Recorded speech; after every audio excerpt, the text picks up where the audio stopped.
Back to Foothill College we go. I was there last week for the GSF Game of the Week between the Fighting Irish and the Mitty Monarchs. And we're back. And you want to know what's also back? The GSF Senior All-Star Experience. Girls Flag Football nomination will close this Wednesday. The 4th annual GSF Senior All-Star Football Game nomination will stay open until the last regular season weekend. Nominate your senior baller now. Nominate your senior baller now at GetSportsFocus.com. You gotta have a 3.0 GPA, or your athlete. They must be a starter and they must have a 3.0 or above GPA. The GSF Stand Up and Support Anti-Bullying and Suicide Prevention Senior All-Star Game is set for December 29th. It's on a Monday. More details are at GetSportsFocus.com. Get Sports Focus is brought to you by Summit Partners, leaders in growth equity investing. Ike's Love and Sandwiches, championship level sandwiches every single time.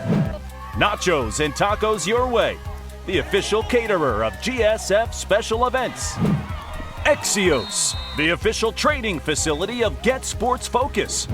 Gains and Shreds Meal Prep, making eating healthy easy. And by South Bay Construction, a reputation built on trust.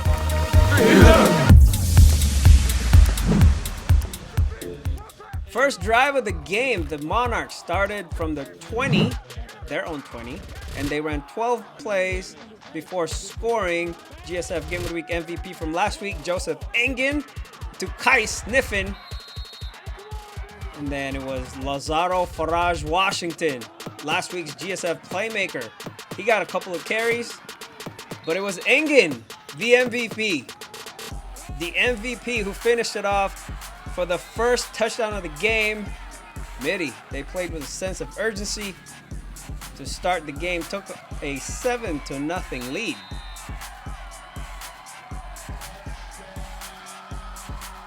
Serra's first drive started from their own 20 as well. 3rd and long, QB Caleb Bandel took a chance, but he was stopped short of the first down. The Padres showed punt, but it was really a fake. Andrew Takapaitolo flips it to Brody Smith. Smith to Jace Cannon. First down, inside the 20, around the 15-yard line. 2 plays later, Malachi Talfo under center flips it to Isaiah Singleton for the equalizer. PAT was good. 17-0. No, 7-7 after 1 quarter.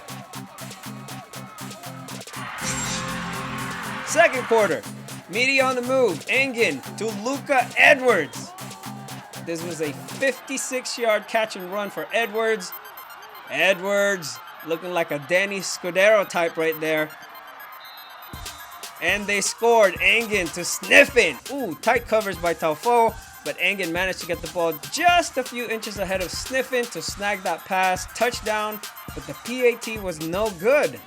Monarchs lead 13-7. Serra put together a strong drive before the half. Singleton with a nice run, 20+ yards up the middle, followed by this, Giovanni Henley. Gio took it inside the 5, and they scored to even it out at 13. Malachi plunges in the end zone, made it 13-13. Saul Marks PAT good. 14-13 Serra. The 2-time GSF Weekly Defensive Lineman of the Week, Serra Padres showcased themselves right here. Peyton Thomas with a sack.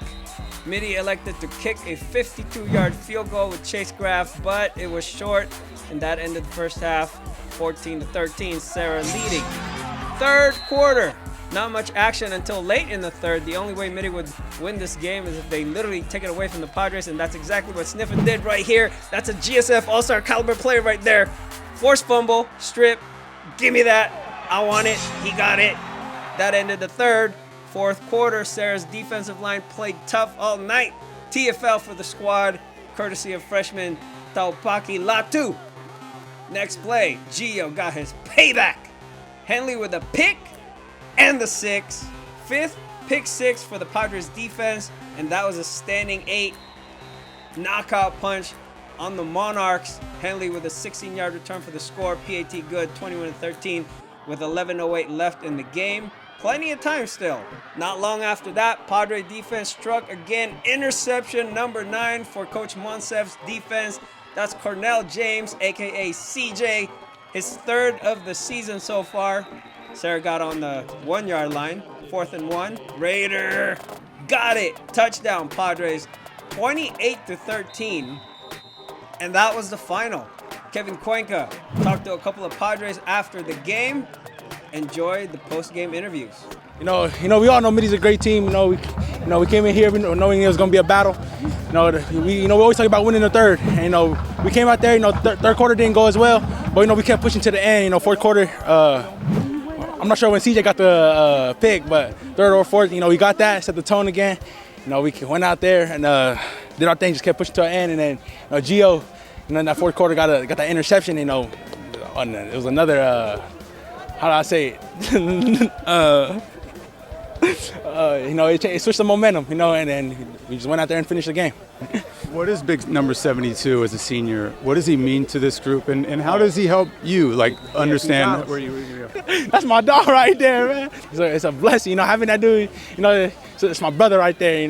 Having him there. He's another role model. He's a senior. I look up to him. It's just a blessing having him by my side, and seeing him lead the D-line is amazing. Man, pushing me harder every day. I see him in the weight room going hard. At practice we call him Super Bowl Monty because he practices every day like it's going to be the Super Bowl tomorrow. So it's a blessing truly to have him next to me. And, he said I set an example, but I think he's a real example too, especially when he goes both ways and he shows everybody, he can really do it. What was it about this game? What did it take for you guys to put this one away ultimately? I feel like just the energy, the first quarter, second quarter, third quarter, we kind of didn't have that energy. And then, fourth quarter comes around, Gio gets amazing pick 6. And then right after that, CJ gets a pick, and everybody's yelling, and the energy's up. And I feel like even in the last games when we get picks and everything, we just put the game away after that. I knew that once I picked the ball off, I knew that I need to score the touchdown. And once I scored, I knew that we was going to gain a lot of energy from that and win the game. And another interception by number 7 right after that. What was that momentum swing like for you guys as a defensive unit? I know you were playing all kinds and sides of the ball, but just what did that do for you guys as a defense and a team? Our secondary, we were really great. I feel like that once we connect as a team, that we can do really great things, and that's what just happened. After I got that pick, and then we got back on defense, and CJ got that pick, I knew that, we're going to win this game, and we gained a bunch of energy after that. And then just the last question. This group, the Mitty did play well, especially in that first half. It was a really tough game for you guys early on. What was the difference for you outside of those 2 picks in the second half? Just about maybe it was energy or an adjustment. What do you feel like helped you guys shut them out there in the second half? We knew that in halftime we need to execute, watching their power read, and once he stopped their power read, we knew that we were going to probably execute and just win the game. Walsh has been doing it for a long time. Yeah. This program, it's just like clockwork, man. Every year he gets the guys to buy in and to play tough. What is it about him and this program that made you want to come here in the first place and just makes it so special for you now as a senior? Coming here, I just knew, we was good at football. And, I didn't really, feel the family until, maybe after freshman year. And that's when I was like, this is something deeper than just, a team. It's really a family. And, Coach Walsh, we buy into everything he says. And it's truly a blessing having him, especially with all the experience. And I feel like when we take it to heart, we're truly unstoppable. Washington up the middle. Tackle by Thomas.